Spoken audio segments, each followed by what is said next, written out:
And the last presentation in this session is from Zainab Cherry from the AUB Faculty of Health Sciences, Lebanese Perceptions on Citizenship Rights for Children of Lebanese Mothers and Palestinian Fathers. Zainab.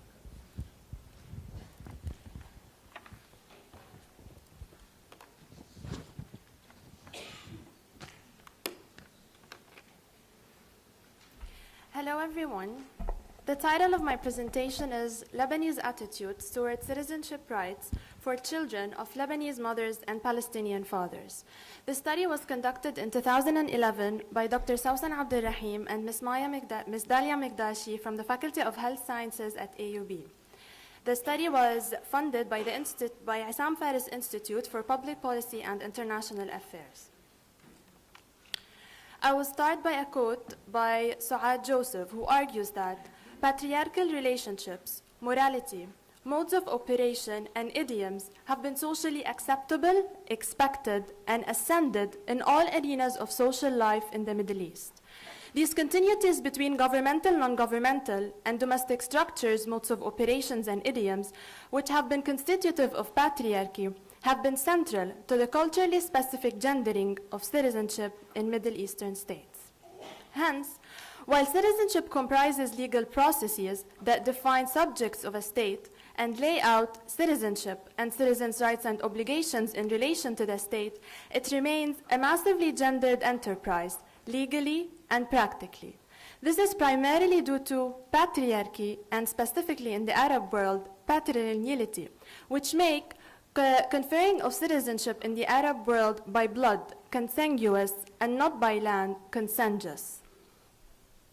This map shows the status of women's right to confer citizenship to their children in Arab countries.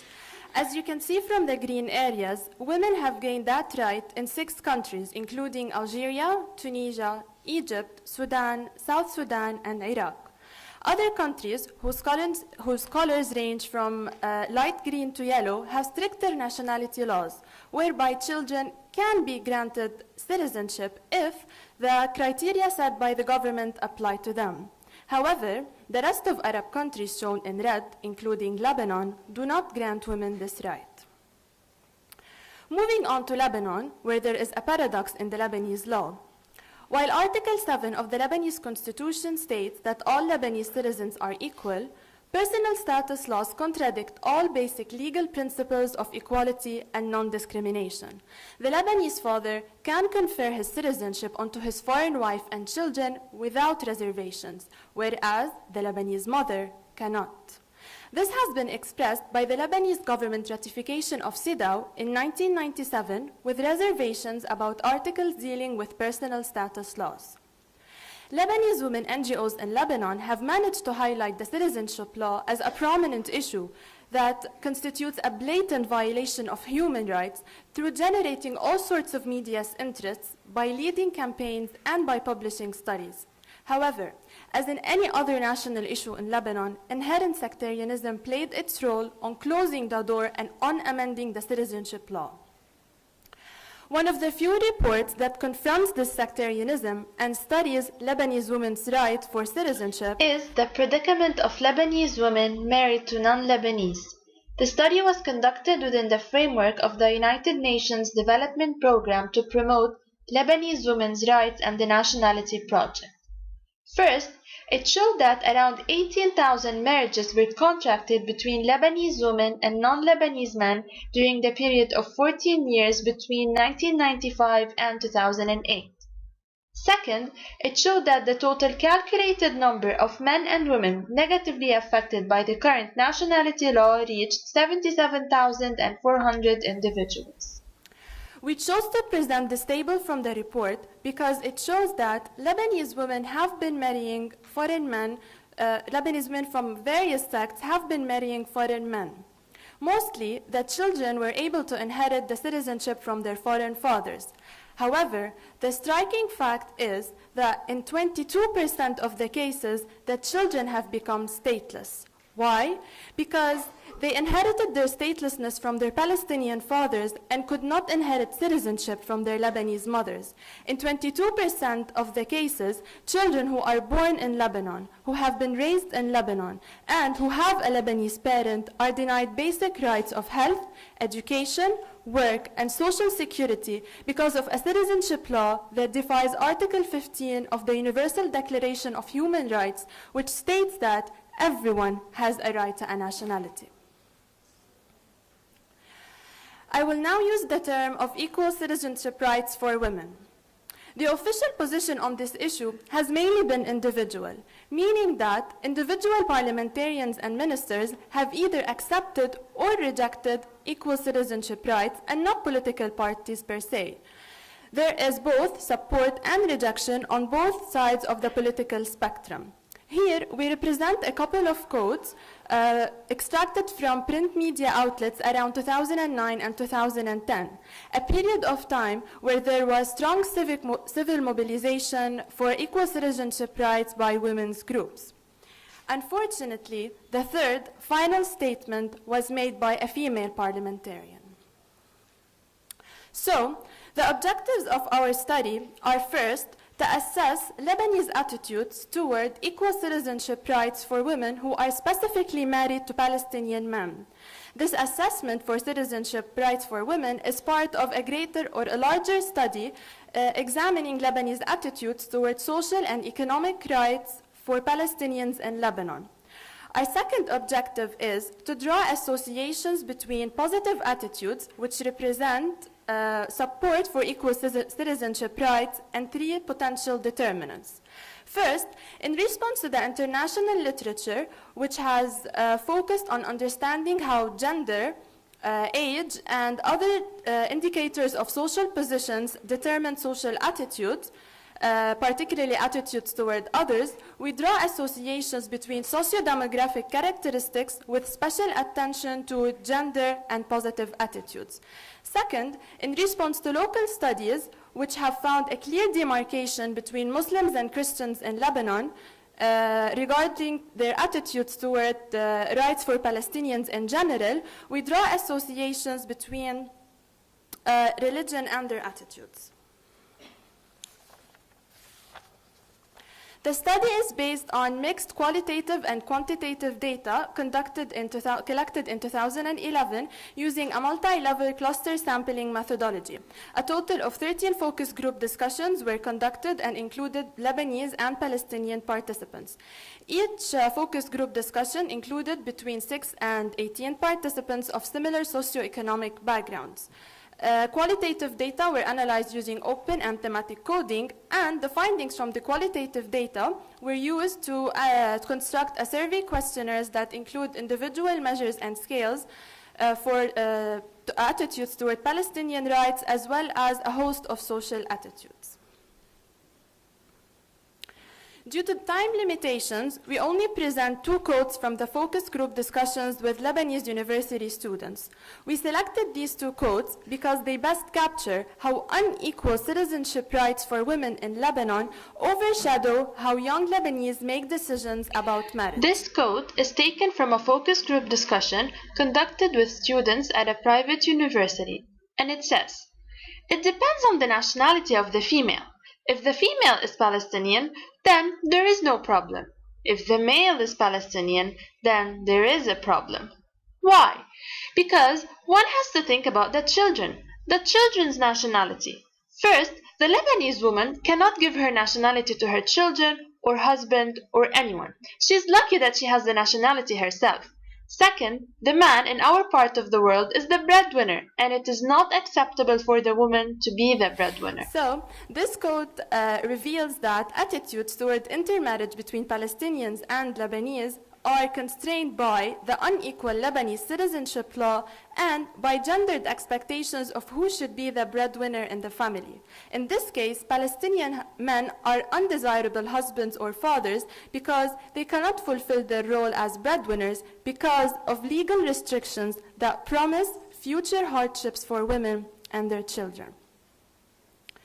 The second quote shows how decisions about intermarriage are determined by the intersection of religion and gendered expectations about a husband as the social driver or as the driver of social mobility in the family.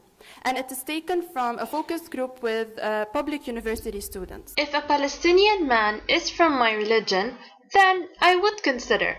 But he has to be a good catch. I mean, he has to be educated and financially comfortable and from my religion.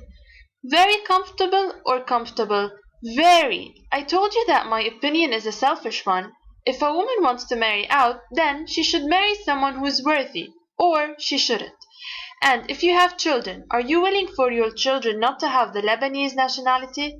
No, never. This quote highlights that even when social status supersedes religious considerations, the constraints set by the Lebanese nationality law, the prospects of having stateless children supersedes all other considerations. Moving on to the quantitative results, these graphs represent the proportion of Lebanese who support equal citizenship rights for women in Lebanon. You can see from this graph that when it comes to conferring citizenship to the children, most of the Lebanese, the majority of the Lebanese, regardless of their gender, age, marital status, or education, support this right. Whereas there is a clearly decrease in support when it comes to conferring citizenship to Palestinian husbands. Only gender differences were statistically significant, where women expressed higher level of support than men. These two graphs present how the religion of respondents influenced their attitudes toward equal citizenship rights. When it comes to conferring citizenship to their children, Muslims expressed a statistically higher level of support compared to Christians, 84.7 versus 67%, with a p-value less than 0.001.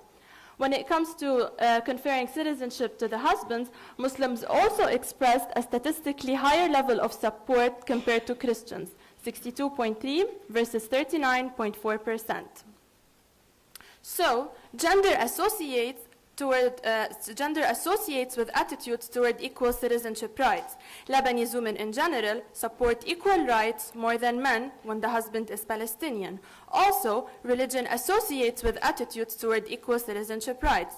Muslims support equal rights more than Christians when the husband is Palestinian. However, does gender intersect with religion? Do women support equal citizenship rights more than men, irrespective of religion? Well, yes.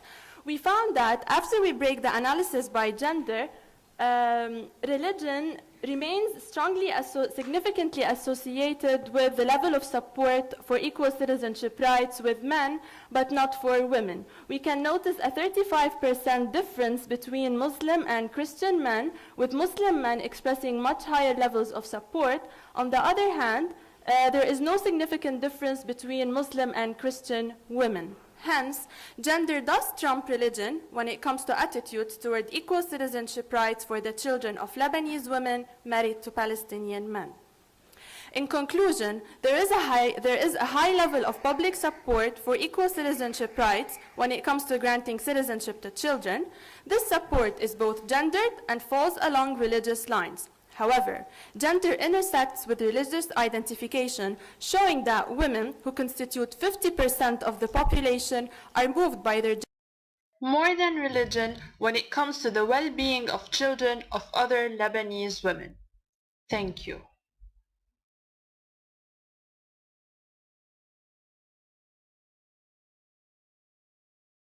I want to comment on the last presentation about the citizenship rights, and I wonder if you have studied or it could be an area for further study, whether the women have because we know that women in general have more tolerance. They have forgive me, all the human sense is higher there. So, but in terms of actions, because we have seen women are not able to vote on their own when it comes to social issues? Have you asked women supporters whether they have the full, let me say, power to vote according to their attitudes, or we will still live with the contradiction between our theoretical attitudes and actions?